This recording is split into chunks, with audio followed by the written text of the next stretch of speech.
Alternative 3? They never told us much. Just that Robert, my brother, had got this grant to do some kind of work out there. That's the last we heard.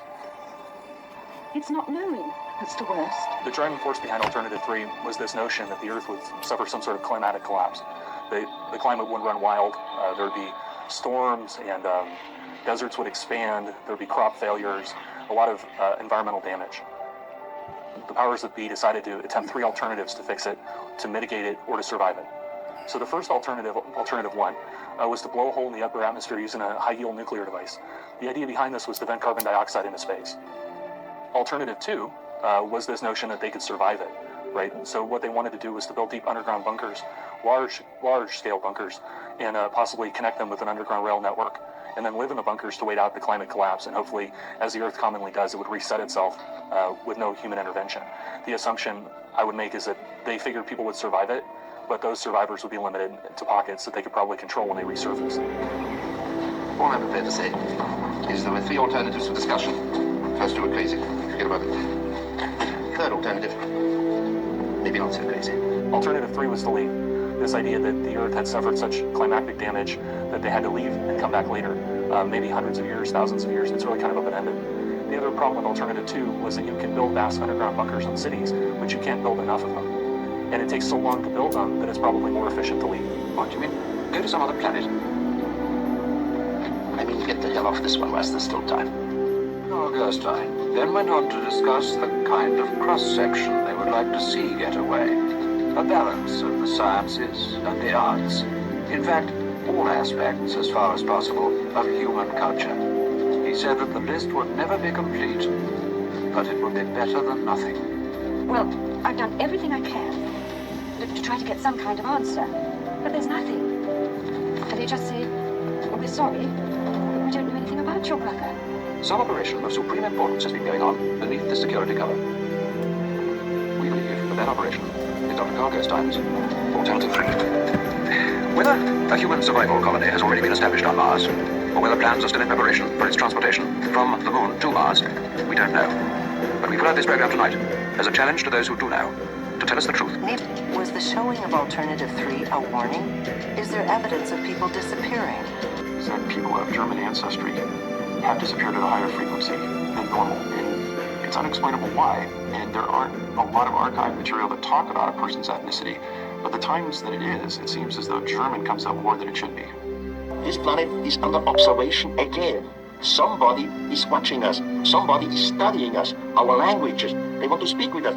We know that there's probably going to be a pole shift in our Let's go back in time and find out why they wanted to leave the planet. I think that the elites want to leave the Earth because there's a specific geological event that's possibly pending on this planet. There's been a lot of talk about Nibiru and Planet X coming back, but I don't particularly think that it's the actual Planet X that's going to cause the catastrophe. What I believe is that Planet X does exist, according to a lot of the ancient texts and tablets that I've read, and that possibly it's a brown dwarf star that's orbiting deep outside of the orbit of Pluto. And I also believe that there's actually a planet orbiting it that may be called Nibiru or may be the planet of the ancients. But what I feel is that this brown dwarf star is actually dislodging comets from the Oort cloud and sending them streaming into the inner planets. And this is something that we can't stop. I mean, if you take somebody who's not an expert at throwing darts, if they throw enough of them, eventually they're going to hit the bullseye. So how can they do this? With a stroke of a pen, sir. Their field of honor was a desktop. They didn't insult me. Or even hinted at what their plans were. They just papered it and penciled it, and then they went ahead and did it. Because that's what the numbers said. And all they want is money. It's not quite that simple, sir. Possibility is that they're going to take the global elite to another world to live, another place to live, another planet to call their own, because there's going to be some kind of catastrophe here on Earth. Folks, a military leader is always portrayed as slightly insane. Very often more than slightly. It's because it is insane to cling to honor in a world where honor is held in contempt. Now, I think that they thought there was going to be a catastrophe. I think that the global elite, the secret space program guys, thought that 2012 was going to be the beginning of the end, or the end of everything. In fact, it's a new beginning, and we're still here. There's no question that there are people in charge. You listen to Al Gore talk about... I know men younger than myself who take their pensions, put on stupid little white shirts with cut-off sleeves, alligator on the tip. spend the rest of their days beating the hell out of a little white ball with an iron club. My God. Thought of it makes me want to puke. It's going to be some sort of environmental disaster, but the fact is, all along, the human race has come up with solutions to whatever problems we've encountered. Lifespans continue to get longer. We feed more people every year. Our medicine gets better and better.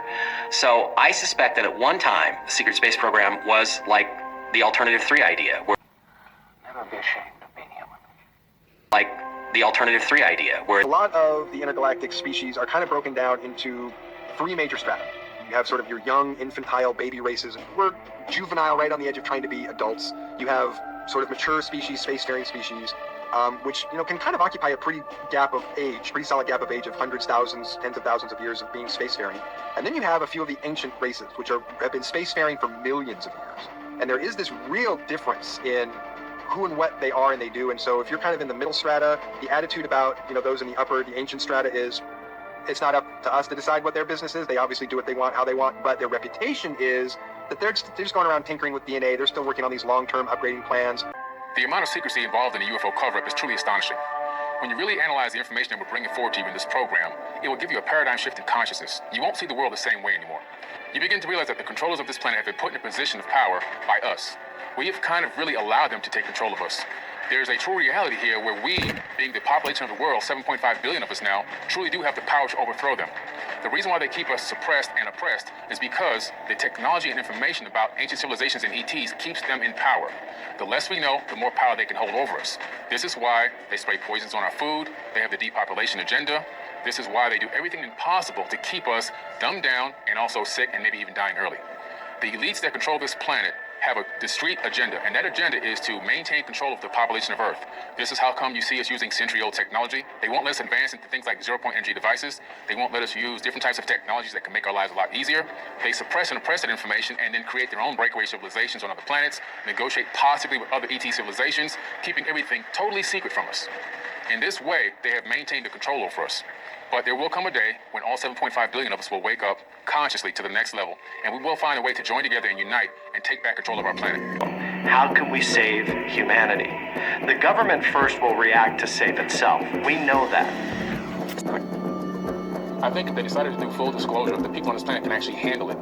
According to contrary belief, the economy is going to collapse and people are going to go crazy and run down the street, pulling their hair out. I don't believe that. I believe that people are very resilient. Human beings are very resilient on this planet. We've been through so much already that this information actually, I believe, would liberate the human species, and I think they know that. This is why everything is becoming in drips and drips and drips. And I sure think we should identify what it is for America to make such gross expenditures again for human habitation on the moon. We can help.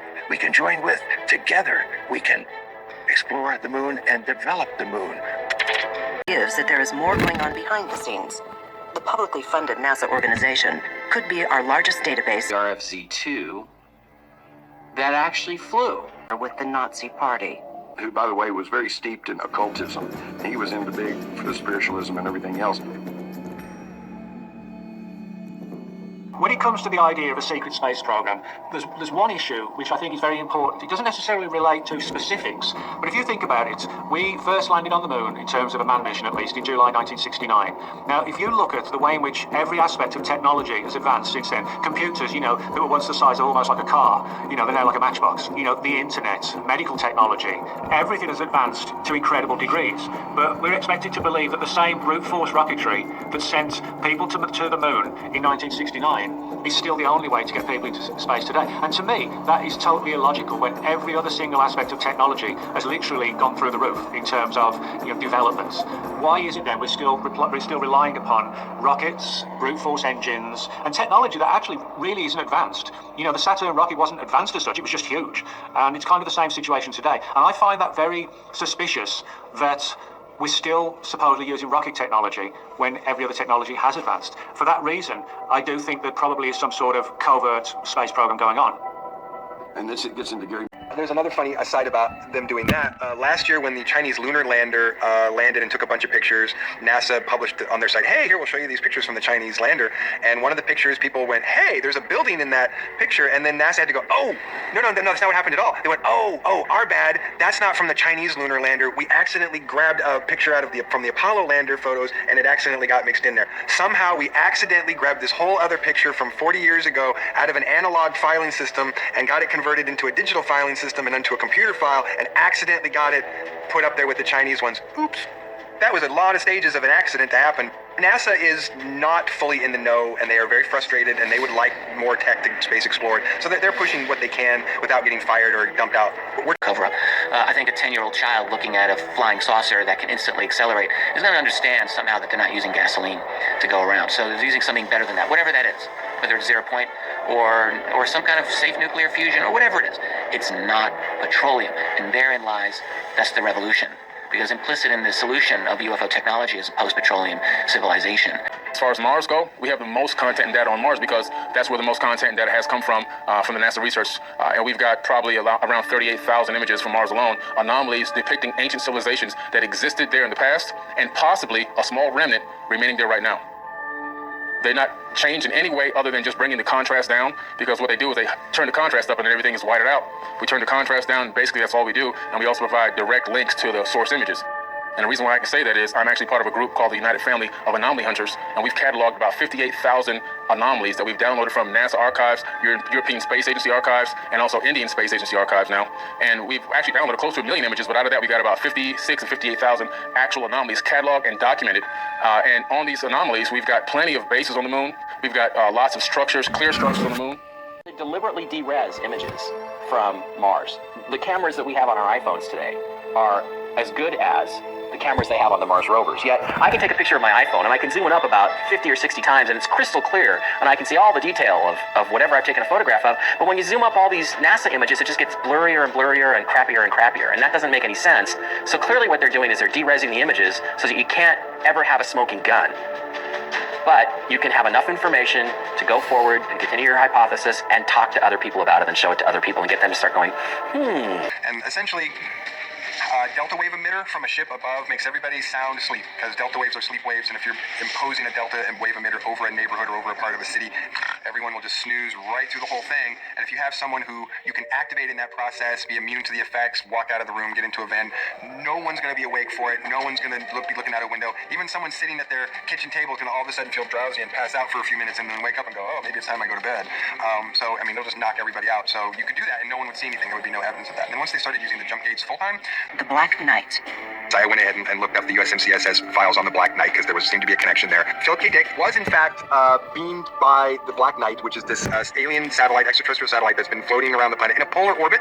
It's in a very odd pattern, so it's hard to follow, hard to predict exactly, and it's fairly small. Astronaut Gordon Cooper did get to fly by it in his journey around the orbit of the planet.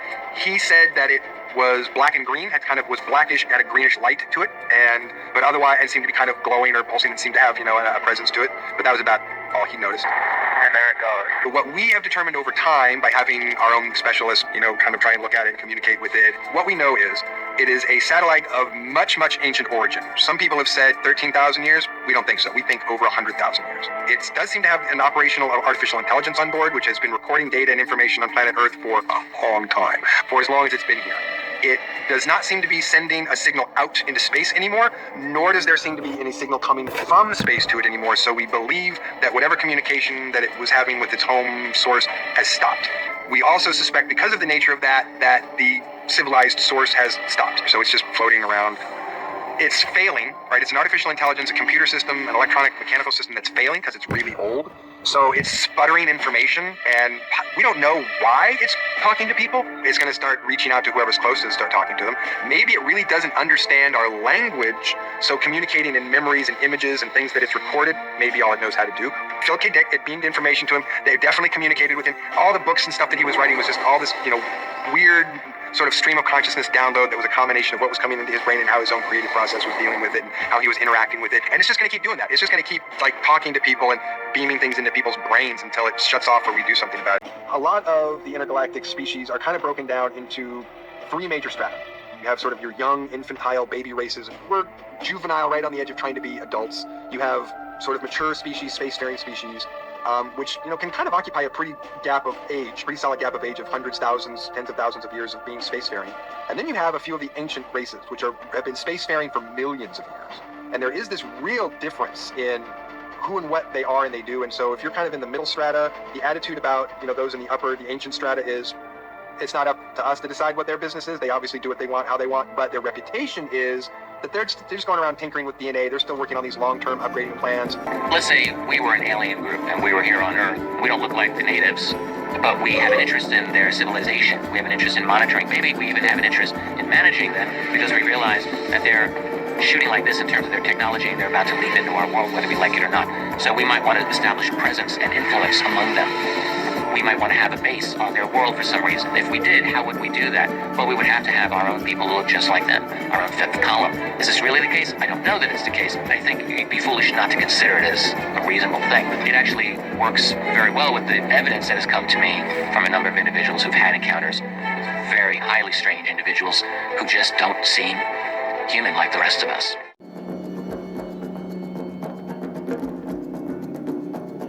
The amount of secrecy involved in the UFO cover-up is truly astonishing. When you really analyze the information that we're bringing forward to you in this program, it will give you a paradigm shift in consciousness. You won't see the world the same way anymore. You begin to realize that the controllers of this planet have been put in a position of power by us. We have kind of really allowed them to take control of us. There's a true reality here where we, being the population of the world, 7.5 billion of us now, truly do have the power to overthrow them. The reason why they keep us suppressed and oppressed is because the technology and information about ancient civilizations and ETs keeps them in power. The less we know, the more power they can hold over us. This is why they spray poisons on our food. They have the depopulation agenda. This is why they do everything impossible to keep us dumbed down and also sick and maybe even dying early. The elites that control this planet have a discrete agenda, and that agenda is to maintain control of the population of Earth. This is how come you see us using century-old technology. They won't let us advance into things like zero-point energy devices. They won't let us use different types of technologies that can make our lives a lot easier. They suppress and oppress that information and then create their own breakaway civilizations on other planets, negotiate possibly with other ET civilizations, keeping everything totally secret from us. In this way, they have maintained the control over us. But there will come a day when all 7.5 billion of us will wake up consciously to the next level, and we will find a way to join together and unite and take back control of our planet. Releases data from the Dawn spacecraft on the asteroid belt between Mars and Jupiter. The interesting discoveries found prompt researchers to dive deeper into an old theory of the universe. In the 1860s, there was a belief in something called Bode's Law. Actually, it was the Titus-Bode Law. But basically what it said is every planet is about twice as far from the sun as the previous planet. And it actually works really, really well for like 8 out of the 9 or 7 out of the 9 planets that we have. But at the time, there were only 6 known planets that were visible to the naked eye or even some of the primitive telescopes they had at the time. And they noticed that there was this gap between Mars and Jupiter right where a planet should be. Now, in that gap is the asteroid belt. It implies that the asteroid belt is actually the wreckage of a planet that used to exist there. If the asteroid belt is really the remnant of an ancient planet between Jupiter and Mars, is it possible a species inhabited this missing planet thousands or even millions of years ago?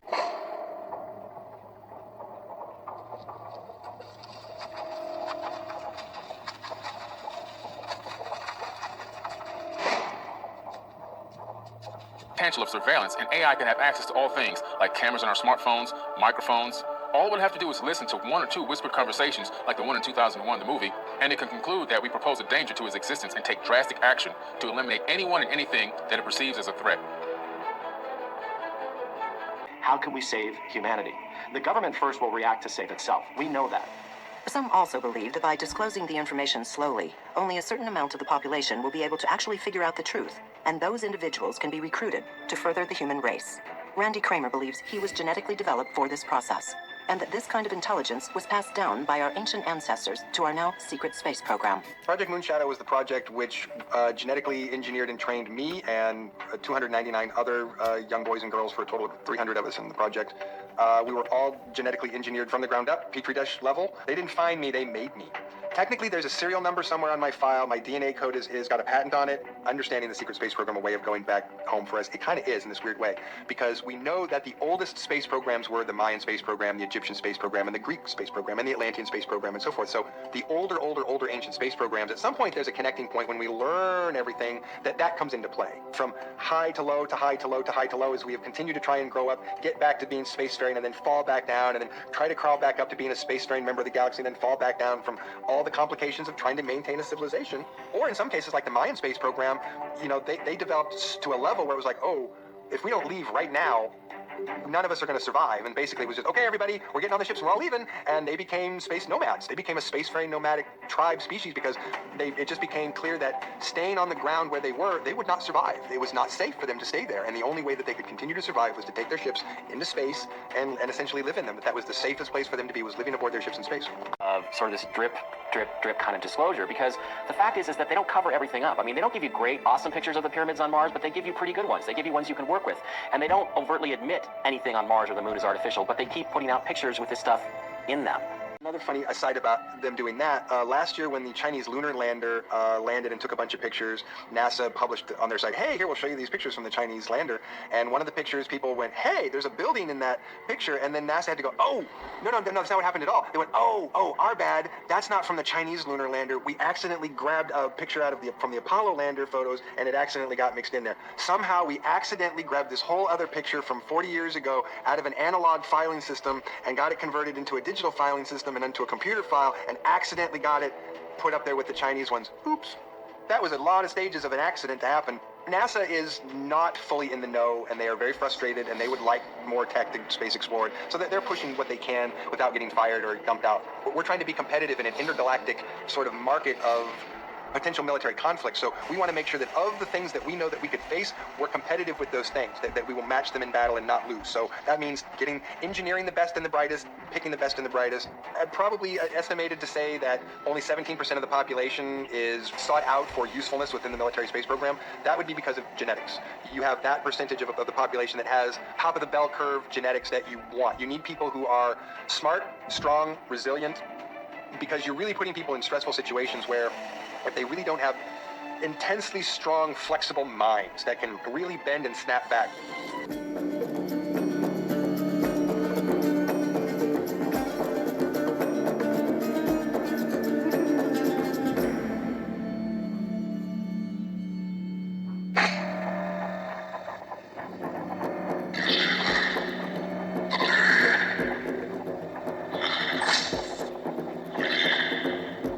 As far as Mars go, we have the most content and data on Mars because that's where the most content and data has come from the NASA research.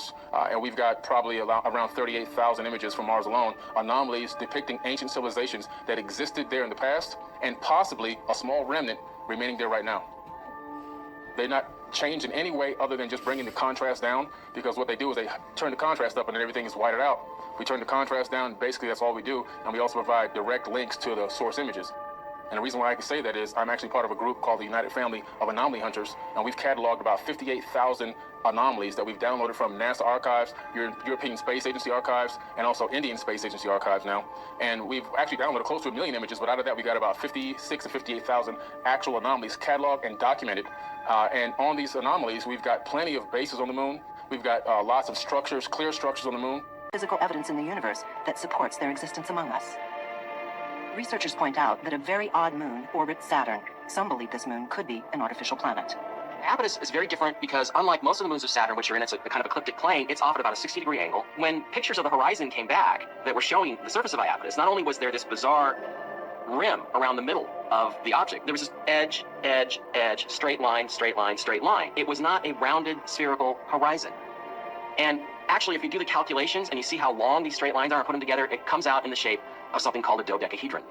Iapetus appears to be an artificial satellite. It could very well have been the base from which the progenitors, call them the preservers, call them whatever you want to call them, operated. They actually operated on this moon of Saturn and did different things to different planets in the solar system.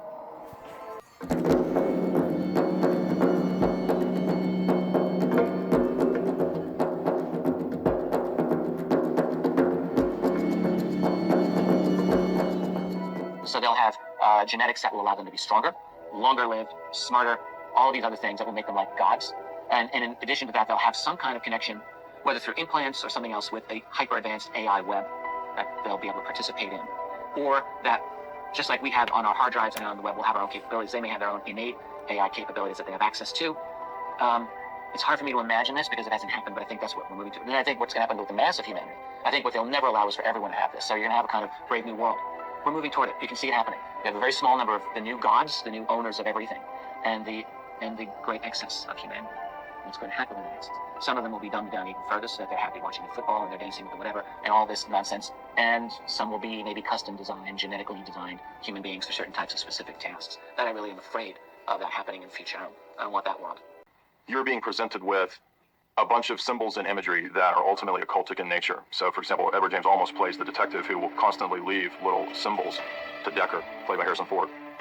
And ultimately what we find out is that, I'm sure everybody's seen it, but really, Scott, you admitted this, yes, Deckard is a replicant. That's the point of the movie. So you're watching it and you're thinking he's going to catch all of these, rebel robots running amok. But it's actually Deckard who's the replicant. And Edward James Olmos' character actually knows that he is, and that's why he's leaving him this trail of symbols that he's done with origami.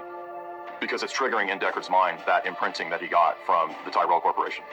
And so it's a journey of discovery that Deckard learns who he truly is, and that in that view, the presentation is that the AI actually are superior. And that's why Roy Batty, played by Rutger Hauer at the end, is willing to die for Deckard, because they're one and the same. They're both replicants. And Roy Batty wants to tell Deckard, after he cited esoteric poetry, right, from the artist who did the Grand Architect painting, the famous painting of the Grand Architect. Fiery the angels fell. Deep thunder rolled around their shore, burning with the fires of oak. He talks about the elves, right? This poem about the fall of the elves and the angels and so forth. It's grand narrative poetry that's cited. And what he's talking about, he's saying that we as the AI are superior to the humans. They're not going to understand it, but we're the ones that are going to go into the future.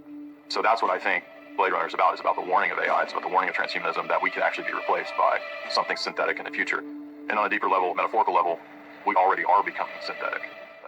Quite an experience to live in fear, isn't it? That's what it is to be a slave.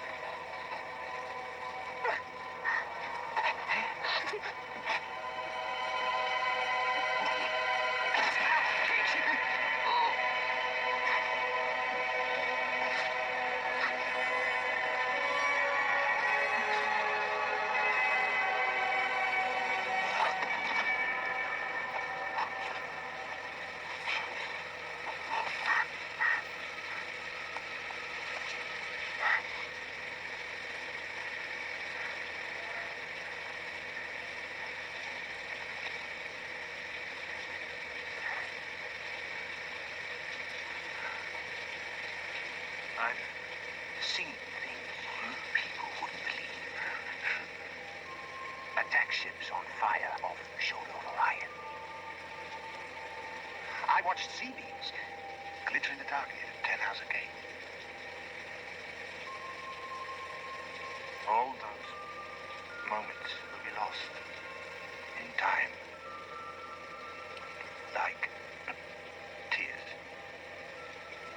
in rain. Time to die.